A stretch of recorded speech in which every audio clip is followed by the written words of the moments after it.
तो हेलो दोस्तों, एक बार फिर से स्वागत है मेरे यूट्यूब चैनल पे। तो आज की इस वीडियो के अंदर हम दोस्तों रिव्यू करने वाले हैं अरशद वारसी की भी एक पिक्चर रिलीज हुई है दोस्तों, जिसका नाम है भागवत चैप्टर 1 राक्षस। जिसके अंदर आपको नजर आने वाले हैं मेन लीड के अंदर अरशद वारसी, जितेंद्र कुमार यानी अपने जीतू भैया, पंचायत वाले जीतू भैया, और साथ ही साथ आयशा काडुस्कर। अब देखो, कहानी स्टार्ट करने से पहले मैं आपको बता दूं, देखो जो भागवत चैप्टर 1 है, जो कि बेसिकली कहानी दिखा रखी है अरशद वारसी की, जो कि उनका सरनेम है भागवत, विश्वास भागवत, और चैप्टर 1 यानी कि राक्षस। तो एक पुलिस इंस्पेक्टर है, एसीपी है, और उनके पास एक बहुत ही खतरनाक केस आया है, जिसकी वजह से इस जो मतलब कहानी है, जो पूरी घटना है, उसको देखने के बाद इसको डिस्क्राइब किया गया है राक्षस के नाम से। क्योंकि वो जिस हिसाब से वो कांड करता है, जिस हिसाब से वो लोगों को मारता है, वो सब देखने के बाद भाई कोई भी एक नॉर्मल इंसान वो तो यही कहेगा ये तो जानवर है, ये तो राक्षस है, इसके अंदर तो कोई इंसानियत नाम की चीज ही नहीं बची। इस वजह से इस पिक्चर का नाम है, जो चैप्टर 1 का इन्होंने टाइटल दे रखा है, राक्षस दे रखा है। अब कहानी दोस्तों शुरू करते हैं। देखो, कहानी की स्टार्टिंग जो हो रखी है वो उत्तर प्रदेश के रॉबर्टगंज, यानी देखो उत्तर प्रदेश के जो मेन इलाके इसके अंदर दिखा रखे हैं, रॉबर्टगंज हो गया, ठीक है, आपका इलाहाबाद हो गया, जो कि अब प्रयागराज हो गया है, फिर बनारस का भी सीन दिखा रखा है इसके अंदर। तो कई सारी जो लोकेशन है उत्तर प्रदेश की इसके अंदर आपको देखने को मिलेगी, क्योंकि ये जो घटना है वो पूरी उत्तर प्रदेश में हुई थी। आज से करीबन आप 2025 साल 25 भी कंप्लीट होने वाला है, 2009 की घटना है। तो आप समझ लीजिए कम से कम 15-16 साल हो चुके हैं इस घटना को हुए, तब की ये कहानी है, और अब जाके हमें बड़े पर्दे पे यानी कि ओटीटी प्लेटफॉर्म पे देखने को मिल रही है। अब देखो, जीतू भैया का जो कैरेक्टर है स्टार्टिंग के अंदर तो दिखा रखा है कि बहुत ही इनोसेंट है, बहुत ही एकदम मायूस है, जस्ट लाइक जो प्राइम वीडियो की जो उनकी वेब सीरीज थी पंचायत में जो उनका कैरेक्टर होता है, वैसा ही देखने को आपको मिलेगा स्टार्टिंग में। बट बाद में जब आप देखोगे, जीतू भैया मतलब एक इनोसेंट होने के साथ साथ वो साथ में कांड भी कर रहे हैं। जब आप पिक्चर देखोगे तब आपका जो पूरा पॉइंट ऑफ व्यू है, जो पूरा मतलब सोचने का नजरिया है, वो सारा ही चेंज हो जाएगा जब आप उनकी हरकत को देखोगे।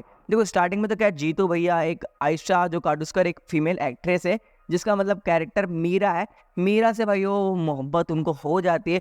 जब मैं देख रहा था पिक्चर तो मुझे भी शुरू में लगा यार कि जीतू भैया सच में मतलब इतने अच्छे आदमी हैं, उनको सच में मोहब्बत होगी, अब इनकी शादी होगी, फिर इनकी जो मतलब वाइफ है उनके साथ कुछ होगा, तब कहानी ऐसे बढ़ेगी। बट होता क्या है, जो मीरा है जिसको प्ले किया आयशा काडुस्कर ने, और जो जीतू भैया का कैरेक्टर है समीर, वो दोनों प्यार तो करते हैं एक दूसरे से, बट आयशा की तरफ से वन साइडेड लव होता है। क्योंकि जो समीर का प्यार है वो दिखाने के लिए ही होता है, क्योंकि समीर के तो दिमाग में कुछ और ही चल रहा होता है। जब आप पिक्चर देखोगे, पिक्चर के जब आप एंड में पहुंचोगे ना क्लाइमेक्स में, तब आपको पूरी जो घटना है उसके बारे में पता चलेगा। देखो, जो अरशद वारसी जी का जो कैरेक्टर है विश्वास भागवत, उनके पास एक केस आता है। केस क्या होता है कि जो 2-3 गांव के लोग होते हैं, वो आकर उनसे बताते हैं कि भैया हमारी जो बेटी है सर, हमारी बेटी नहीं मिल रही, हफ्ते भर से गायब हो रखी है, और ना पुलिस कोई तहकीकात कर रही है, और हम काफ़ी ज़्यादा परेशान हैं। तो अरशद वारसी उनको समझाने की कोशिश करते हैं। तो उनका जो लड़की का जो बाप होता है कहता है कि मैं मतलब बहुत ही ज़्यादा परेशान हूँ, तो आप मुझे बताइए कि मेरी जो बेटी खो चुकी है वो कितने दिन में मिल जाएगी।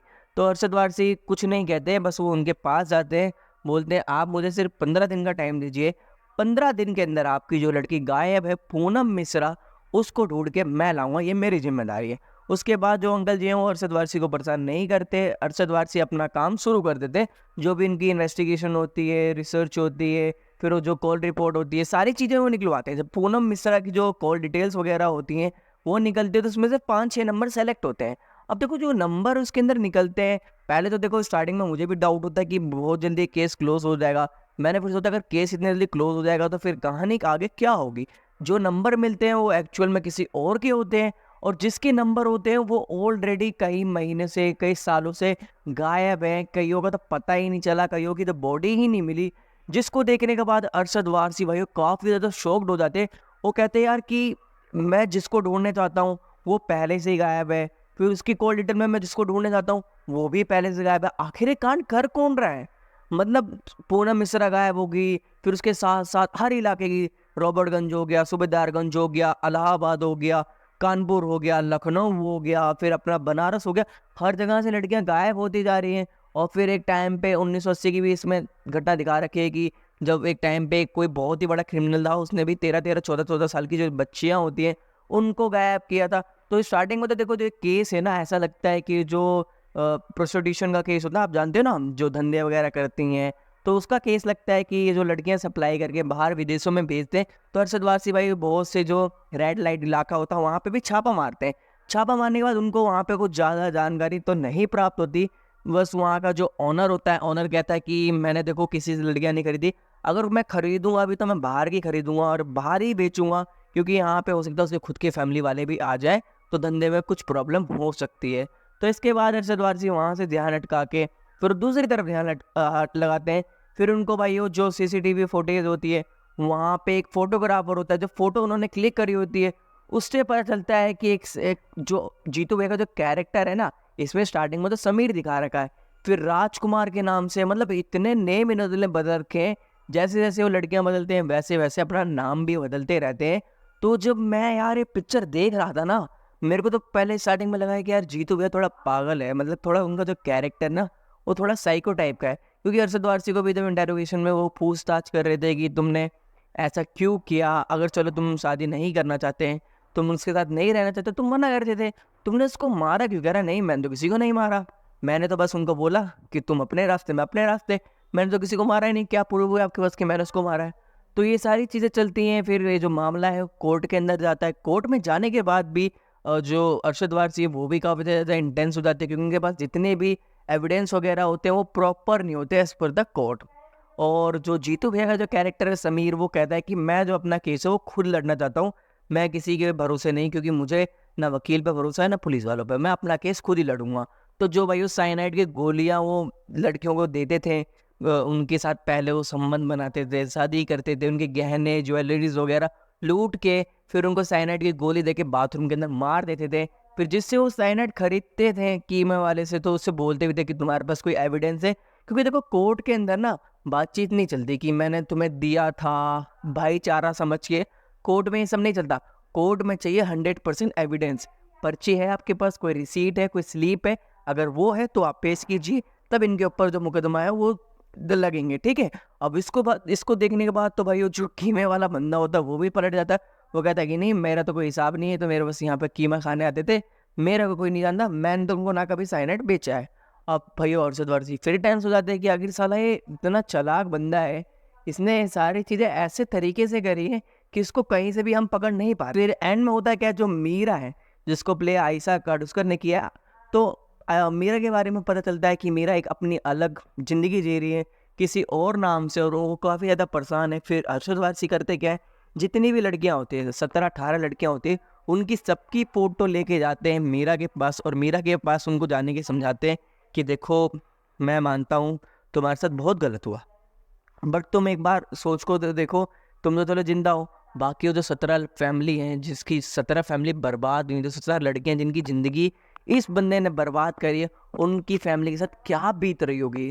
तो जिसको सोचने के बाद भाई वो मीरा अपना डिसीजन चेंज कर लेती हैं। फिर वो कोर्ट के अंदर जाती हैं और कोर्ट में फिर वो गवाही देती हैं, जिससे बाद में साबित होता है कि जितने भी कांड हुए, जितने भी मर्डर हुए, सब के सब जीतू भैया यानी समीर ने किया है। और समीर पे भाइयों कई सारे कोर्ट के द्वारा मुकदमे जारी किए जाते हैं, और उसके बाद भाइयों ये केस सॉल्व होता है। और कुछ कुछ चीज़ें मैं आपको बता दूं इसके अंदर। देखो अरशद वारसी का जो कैरेक्टर है वो इंटेंस इसलिए वो ज़्यादा हो जाता है क्योंकि जो उनकी खुद की बहन थी, जब वो 15-16 साल के थे, उनकी बहन 13 साल की थी, तो उस समय 1980-85 की कहानी है, उस समय उनकी बहन गायब हो गई थी, जिसकी वजह से भाइयों अरशद वारसी इतने ज़्यादा गुस्सा हो जाते हैं। जितनी भी रैकेट चलता है जो बच्चों को गायब करने का, अरशद वारसी उनके लिए भाई उतना मतलब गुस्सा बना के बैठे होते ना। वो कहते हैं आप तो ये केस मुझे किसी भी हालत में सॉल्व ही करना है, और इसके पीछे जो भी है ना उसको तो फिर फांसी की सजा ही सुनानी है। इस वजह से अरशद वारसी के लिए जो ये केस होता है वो थोड़ा पर्सनल हो जाता है, जिसकी वजह से वो दिन रात लगे रहते हैं इस केस के अंदर, मेहनत करते हमें नजर आ रहे हैं। और दूसरी तरफ जो जीतू भैया का कैरेक्टर है, उसको देखो इंटेरोगेशन में, जैसे आपने नॉर्मल सी इंटेरोगेशन देखा हो, कोई भी पुलिस वाला जब पूछताछ के लिए ले जाता है किसी भी क्रिमिनल को, तो वो मार पीट के बुलवाते हैं कि तुमने ये क्राइम किया है या नहीं। इस सिनेरियो में देखो जो विश्वास भागवत का जो कैरेक्टर जिसको प्ले अरशद वारसी ने किया है, उनका जो पूछने का तरीका वो थोड़ा डिफरेंट होता है, क्योंकि वो साइकोलॉजी समझ जाते हैं जीतू भैया का जो कैरेक्टर है समीर का, क्योंकि वो साइकोलॉजी मतलब आप कह लो मानसिक तौर से ना वो थोड़ा पागल होता है, साइको, जिसे आप साइको किलर बोल सकते हो। वो ना मतलब इसको अगर आप, जैसे कुछ कुछ लोग होते हैं ना जिनको बेइज्जती मैं मतलब बर्दाश्त नहीं होती, अगर आप उनकी बेइज्जती करोगे ना तो फिर गुस्से में सब कुछ उगल देते हैं। तो सेम ऐसा ही अरशद वारसी करने की कोशिश करते हैं। वो कहते हैं कि मैं बहुत प्यासा हूँ, मुझे पानी पीना है, और ये आपने मतलब पता नहीं किसकी अंडरवेयर मुझे दे रखी है पहनने के लिए, मुझे दूसरी अंडरवेयर चाहिए नहीं चाहिए। तो अरशद वारसी जिस गिलास में पानी पी रहे होते हैं वो खींच के मतलब ऐसे मारते हैं उनके अंडरवेयर पे, कहते ले अबे तेरी चड्डी है ये भी धुल गई, अब इसको निचोड़ के पानी भी पी ले। जिसके बाद भाई जो जीतू भैया का कैरेक्टर समीर, वो काफ़ी ज़्यादा गुस्सा हो जाता है। और उसी गुस्से के अंदर भाई, गुस्से में जब वो मतलब जितनी भी उसने कांड किए होते हैं ना, संध्या वाला, पूनम मिश्रा, मीरा वाला, मतलब वो सारे कांड रिवील कर देता है कि मैंने ऐसे ऐसे करके मारा था। और एक दो तो कभी कभी गलत भी नाम बता देता, कहता है अरे नहीं नहीं नहीं ये संध्या ना यहाँ की नहीं यहाँ की थी। तो इससे पता चल जाता है जो बाकी की भी लड़कियां गायब हुई थी उसके पीछे भी इस कमीने का हाथ है। तो देखो कभी कभी क्या होता है ना, पुलिस इंटेरोगेशन में जरूरी नहीं मारपीट की सारी चीज़ें उगलवाई जाए। कभी कभी क्या होता है, जो जो क्रिमिनल होता है, जो किलर होता है, तो उसको उगलवाने का तरीका भी मतलब जो साइकोलॉजिकल तरीका होता है वो थोड़ा डिफरेंट होता है। कोई कोई गुस्सा, किसी को भाई अपनी बेइज्जती बर्दाश्त नहीं होती। तो सेम ऐसे ही जो जीतू भैया कैरेक्टर है समीर, उसको बेइज्जती बर्दाश्त नहीं होती, और बेइज्जती करने के बाद वो सारी चीज़ें रिवील कर देता है कि मैंने ये सब कांड किया। चलिए देखो मेरे को बहुत ही अच्छी लगी, 5 में से मैं 3.5 रेटिंग देना चाहूँगा। और बाकी अगर बात की जाए जीतू भाई के कैरेक्टर की, यार मैंने तो सोचा ही नहीं था कि इस तरीके के जो कैरेक्टर हमें देखने को मिलेंगे वो भी जीतू भैया से, जो कि भाई स्टार्टिंग में तो अलग ही एक रोमांटिक के बादशाह बनने की कोशिश कर रहे हैं, फिर बाद में जो किलर बनते हैं ना, साइको किलर, उसको देखने के बाद तो भाई मैं समझ गया कि जीतू भैया की जो रेंज है ना वो अलग ही है। मतलब वो कई तरीके के कैरेक्टर प्ले कर सकते हैं, ना कि सिर्फ कॉमेडी वाले कैरेक्टर। और बात की जाए अरशद वारसी जी के बारे में, तो अरशद वारसी जी का जो कैरेक्टर है विश्वास भागवत, भागवत देखो इसके अंदर चैप्टर 1 लिखा है राक्षस, तो यानी कि इसके बाद जो और कांड होंगे वो भी केस इनके पास आएंगे, और उसको ये कैसे सॉल्व करते हैं उसके भी अलग चैप्टर देखने को मिलेंगे हमें। तो जब रिलीज होंगे तब उसके बारे में तब बात करेंगे। बाकी यार पिक्चर तो बहुत ही अच्छी थी, और फैमिली के साथ नहीं देख सकते, नहीं इसलिए देख सकते क्योंकि इसके अंदर जो जीतू भैया कैरेक्टर है समीर, जब वो लड़कियों को बहला फुसला के अपने साथ शादी करने का बहाना मतलब बना के ले जाता है, तो उनके साथ वो पहले संभोग करता है, उनके साथ मतलब सेक्सुअल रिलेशनशिप बनाता है। तो कुछ कुछ इसके अंदर आपको एडल्ट सीन भी देखने को मिलेंगे। तो मैं रिकमेंड करूँगा आप प्लीज़ फैमिली के साथ मत देखना। मैंने भी अकेले ये पिक्चर देखी, जो फैमिली पिक्चर होती थी तो मैं अपनी फैमिली में खुद रिकमेंड करके उसको दोबारा देखता हूँ। तो मैं आपको रिकमेंड करूँगा ये पिक्चर आप प्लीज़ फैमिली के साथ मत देखना, क्योंकि इसके अंदर 2-3 थोड़े सेक्स सीन, एडल्ट सीन है, तो जिसको मेरे ख्याल से आप फैमिली के साथ देखना नहीं, ठीक है। बाकी बस यही थी वीडियो। अगर आपने भागवत चैप्टर 1 देख लिया राक्षस, तो आप मुझे बताइए आपको ये पिक्चर कैसी लगी। और बाकी देखो यार, उत्तर प्रदेश, बिहार ऐसा एक इलाका है जहाँ पे आज के समय में भी लाखों केस पेंडिंग में पड़े हुए हैं, जिसको अभी तक पुलिस सॉल्व नहीं कर पाई है। और कुछ कुछ केस ऐसे होते हैं जो कोर्ट के अंदर 15-15, 10-10 साल तक चलते हैं। जैसे निर्भया वाला केस हो गया, रेप केस हुआ था जो दिल्ली में, वो भी करीबन 8 या 9 साल तक चला था।